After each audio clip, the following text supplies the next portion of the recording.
I found Flea in Baltimore, Maryland 9 years ago, walking down the street, and you know, she was kind of in some brush behind like a shopping center. I swear to you, the second I picked her up, my whole hand was covered in fleas. It was a 3-day walk from one side of Baltimore to the Humane Society. So we walked for 3 days. They gave me the medicine I needed to get rid of her fleas, and here we are 9 years later. She's been to every state with me. You know, we've jumped on trains, jumped off of trains. We've been in the back of the animal control car and dropped off out on the highway and everywhere. Well, my name is Eric Webb.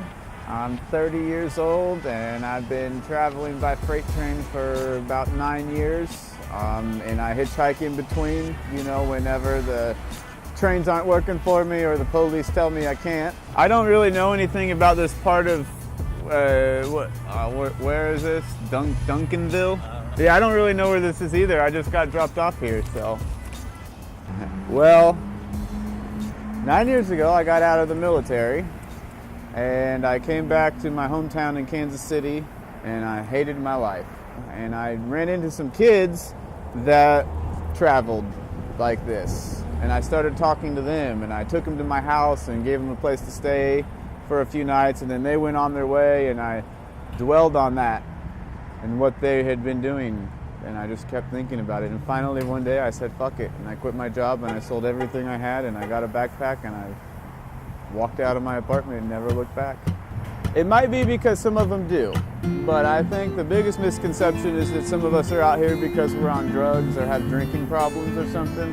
I've been sober off of alcohol and drugs for 2 years now. I did spend some time doing bad things, but now I'm sober. I don't even smoke cigarettes, you know. I mean, the upside is you get to wake up in new towns all the time, and I'll tell you, sitting inside of a boxcar with the door open out in the middle of nowhere and watching all of the scenery ride by, and you know, it's me and my dog just sitting there, feet hanging out of the boxcar, and the breeze is blowing, and you know, I don't know, it's just the most beautiful, freeing, like peaceful thing ever. You're just out there.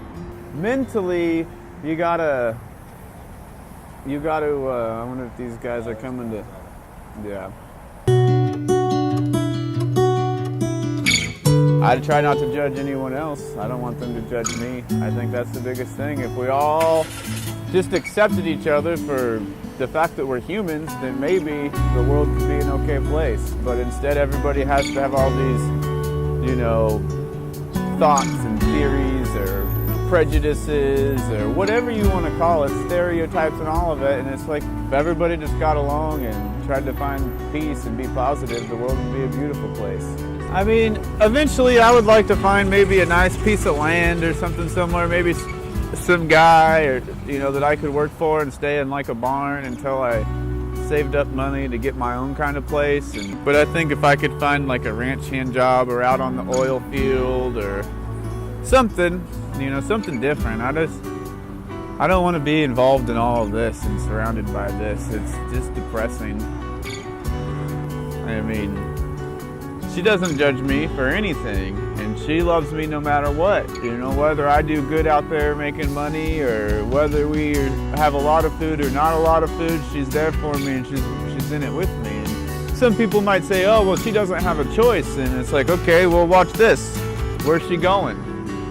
Right here. She's not leaving me.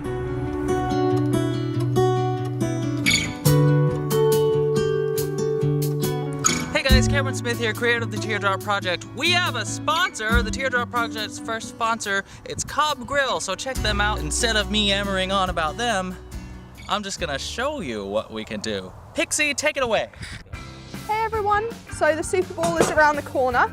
So we are gonna show you, using this awesome Cobb Grill, how to make a really cool version of chips and dip, which obviously works when you're not at the Super Bowl too, but I mean, come on.